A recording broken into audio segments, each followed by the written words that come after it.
प्यारे बच्चों को नमस्कार। तो प्यारे बच्चों, मैं एक बार फिर हाजिर हूँ आपकी नवीं कक्षा की हिंदी की वर्कशीट को लेकर। और वर्कशीट नंबर आपकी 53 है, 53 है। और तिथि है 23/12/2021। महीना दिसंबर का है प्यारे बच्चों, और साल जल्द ही ख़त्म होने वाला है। और कविता जो हमें पढ़नी है आज आपकी वर्कशीट में, वो है कैदी और कोकिला। इसको हमने पहले की वर्कशीट में भी पढ़ा, उसका एक अंश पढ़ा था। और मैं इस कविता के बारे में बता दूं, ये माखनलाल चतुर्वेदी जी ने लिखी है। ये कविता, ये उस दौर की कविता है, उस समय लिखी थी जब हमारा देश ब्रिटिश यानी अंग्रेज़ों के शासन के अधीन गुलामी के जंजीरों में जकड़ा हुआ था। वे खुद भी एक स्वतंत्रता सेनानी थे। माखनलाल चतुर्वेदी जी भी एक स्वतंत्रता सेनानी थे, जिस वजह से उन्हें कई बार जेल जाना पड़ा। जेल में उन्हें बेड़ियों और हथकड़ियाँ पहनकर रहना पड़ा। और उसी अनुभव को कोकिला यानी कोयल को साक्षी मानकर अपनी बात को कहने का प्रयास कर रहे हैं। बताना चाह रहे हैं कि अंग्रेज़ों का शासन कैसा था और भारतीयों ने क्या क्या जुल्म अंग्रेज़ों के सहे। आइए शुरू करते हैं कविता प्यारे बच्चों। क्यों हुक पड़ी वेदना बोझ वाली सी, कोकिल बोलो तो क्या लुटा। मृदुल वैभव की रखवाली सी, कोकिल बोलो तो क्या हुई बावली अर्धरात्रि को चीखी। कोकिल बोलो तो किस दावानल की ज्वालाएं हैं दिखी। कोकिल बोलो तो। अब यहाँ पर, इससे पहले मैं इसको समझाना शुरू करूँ, आप कुछ शब्दों के अर्थ जान लें। हुक मतलब पीड़ा, दर्द, टीस या वेदना होता है। वैभव का मतलब संपन्नता, सब कुछ होता है। मृदुल का मतलब कोमल है, और बावली का मतलब पागल है। तो इस कविता में जो ये अंश कविता का दिया गया है, इसमें स्वतंत्रता सेनानियों का जो दुख है, जो तकलीफ़ें हैं, उस दुख को कोयल के माध्यम से व्यक्त करने की कोशिश की गई है। इसलिए इस कविता का नाम कैदी और कोकिला भी रखा गया।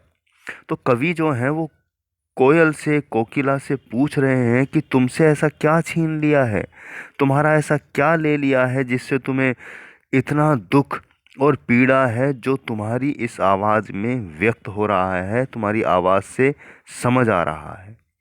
कोयल, कुछ तो बताओ, ऐसा तुम्हारा क्या चला गया। तुम्हारी आवाज़ तो कोमल, मृदुल वैभव की रखवाली सी। तुम्हारी आवाज़ तो कोमल और प्यारी होनी चाहिए, किंतु ऐसा नहीं है। इसका कारण तो बताओ। क्या हुई बावली अर्धरात्रि को चीखी, कोकिल बोलो तो। और तुम इतनी असहज क्यों हो गई, इतनी अनकंफर्टेबल। असहज का मतलब अनकंफर्टेबल। ऐसी असहज क्यों हो गई, जो इस इतनी आधी रात को अपने आवाज़ से इतनी दुख भरी वाणी यानी कि गीत तुम गा रही हो। इसका कारण तो बताओ। क्या तुम्हें किसी विनाश का, किसी के नष्ट होने का आभास हुआ है? यदि ऐसा है तो बताओ।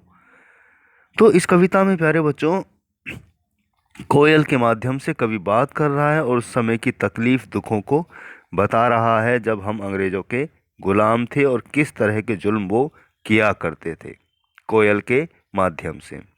अब यहाँ कुछ प्रश्नों के प्रश्न अभ्यास दिए गए हैं, आइए उनको करते हैं। मृदुल वैभव सी रखवाली सी में कौन सा अलंकार है, ये हमें बनाना है, बताना है। तो आइए इसका उत्तर देख लेते हैं।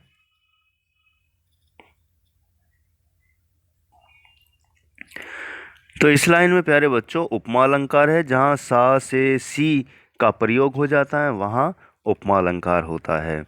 अब है दूसरा, निम्न में से आग शब्द का कौन सा पर्यायवाची शब्द नहीं है।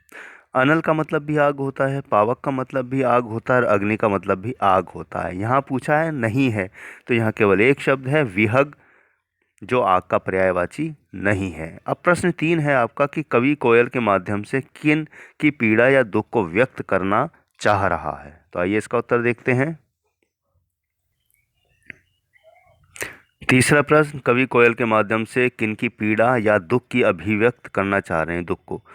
उत्तर है, कवि कोयल के माध्यम से गुलाम देश में लोगों पर जो अत्याचार, दुख और स्वतंत्र सेनानियों पर जो पीड़ा या दुख हो रहा है, उसको कवि कोयल के माध्यम से व्यक्त करना चाहते हैं। प्रश्न 4 है, कोयल के आधी रात को बोलने पर कवि की क्या चिंता है? उत्तर है, कोयल के आधी रात को बोलने पर कवि इसलिए चिंता में है कि कोयल का आधी रात में बोलने का क्या अर्थ हो सकता है।